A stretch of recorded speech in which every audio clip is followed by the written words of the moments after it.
I've had some more thoughts on the Brit Awards and the nominations for Artist of the Year. If you didn't already know, it's an all-male nomination list. And people are in uproar about it. This is a step back for feminism. And this is apparently why we should have gendered categories. But I was thinking about this, and if we applied this everywhere. Sport, I think, is right. There's big biological differences. But as a teacher, I then suddenly thought, well, what if we did this in teaching? Girls outperform boys in the GCSE results on average every single year. If you didn't already know, schools are skewed towards girls and their behaviour. Literally, the setup of them disadvantages boys. But if we applied what we're trying to apply to the Brits to schools, I don't think you'd like it. Because basically you would be saying, well, let's have different grade boundaries for boys and girls. Let's pick this apart, and for each subject we separate girls and boys out, and the boys will have one grade boundary and the girls will have another. Because we need to make sure that there are the same number of 9s and same number of 8s between boys and girls. And naturally you might mentally then sort of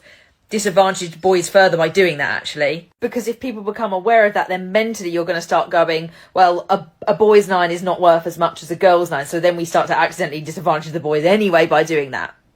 So ultimately you bring up the boys' score, which is what we want equality, but it would bring down some of the scores of the girls. It basically means that the standard changes. We award the same thing, but for a lower standard. And if you then come back to the Brits, that's what we do by having 2 gender categories.